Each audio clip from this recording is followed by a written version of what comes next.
Hello, welcome to my Livecast. My name is Kelsey Herbert, and I'm a journalism student at Central Michigan University. For my Livecast assignment, I have chosen to focus on the company Coca-Cola and their Facebook page.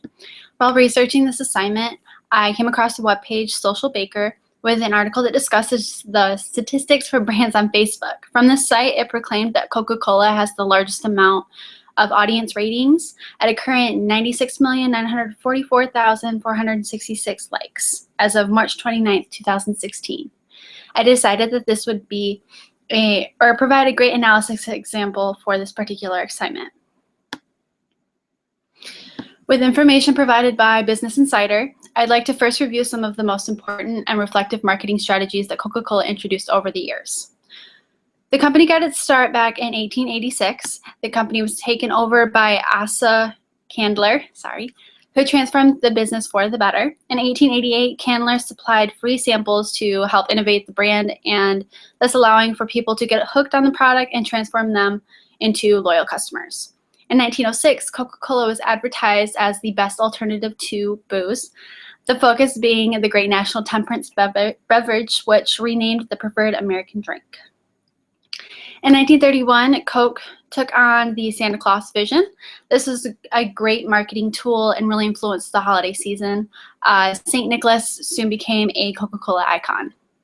The year 1971 is when one of the most popular jingles emerged. It goes, "I'd like to teach the world to sing in the perfect harmony. I like to buy the world a Coke and keep it company." This particular ad promoted the idea of peace and togetherness, which allowed for it to become such an important appeal. On and on, the company was able to produce more eccentric material than was already presented. The business was booming, and people still enjoyed the beverage. Moving forward to more prevalent times, the new Coca-Cola slogan revolves around the idea of opening happiness and the importance of connecting with others through their #ShareCoke campaign. Overall, Coke likes to promote their products through positive encounters and works hard to create the idea that that's why they exist. Okay, moving on to the question part of the assignment. The first question asks what the assets of the brand are. There are two types of assets, brand assets and creative assets. Creative assets are what drive their paid and owned media. So for Coca-Cola, they are very involved with current trends and work hard to incorporate them into their new commercials and advertisements. For example, Coca-Cola has incorporated the musician Avicii, whom promoted a way to connect with audience members enduring the hardships of a breakup.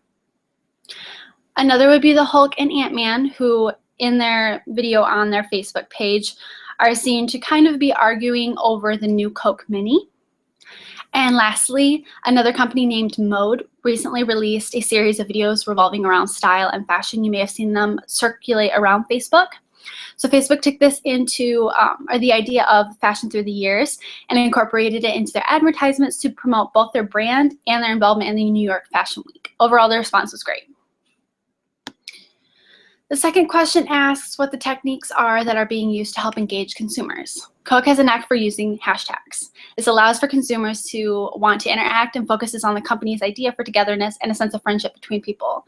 So this would specifically be with their Facebook consumers, or it can also be incorporated with other such social media platforms, including Twitter and Instagram. Another important engagement technique is that of friendvertising. This simply represents the brand's use of social networking to build earned media value. In this case, Coke is able to hold a very strong connection with consumers by portraying relatable types of scenarios in their advertisements. A specific example would be the #StandUpToBullying.Day.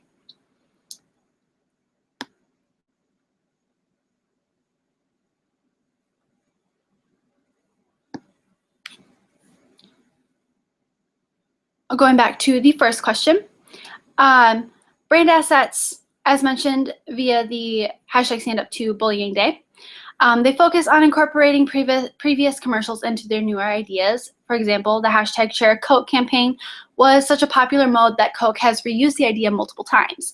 One of the more recent adverts was entitled #StandUpToBullying, as mentioned previously. In the video, a Coke bottle rotates, revealing new words with each turn.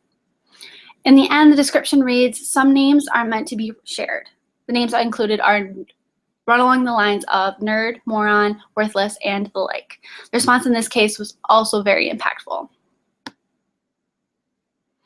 The third question asks if fans are passionate and engaged. I feel that after viewing the Facebook page, that the fans are very emotionally engaged with a lot of the concepts the brand has to offer. They often feel the meaningfulness of their advertisements, and this may impact the emotional life of each fan. Going back to how the use of hashtags has been so impactful, the idea of opening happiness and feeling included with the hashtag #ShareCoke campaign are two great examples. The fourth question asks how the brand could be improved. I feel as though that Coke does a great job of being really, really involved with things going around the world today, every day. They could benefit from a true spokesperson or persona. The idea would be to stick with one personality to whom people could really focus on and relate with, like Flo from Progressive, the Priceline Negotiator, or the ever-rotating Colonel Sanders for KFC. I feel that this could be a way for the brand to boost their company and further draw in new consumers. The last question asks, what zones of social media does the brand use? Coca-Cola can be placed into two zones accurately, the social community and social publishing. Coke often converses with their consumers and answers questions or concerns with sincerity. The company is great with sharing new videos and ideas to Facebook, while socializing in general with the audience. They're very up-to-date and quick to engage. Lastly, not only do they pronounce newer material and sometimes even bring in their older commercials, they also provide unseen footage or solely social media-based material for those specific consumers. I hope this Livecast was really informational for you and that you enjoyed it overall. If you have any questions, feel free to voice them via email or simply in a comment below. Thank you for watching.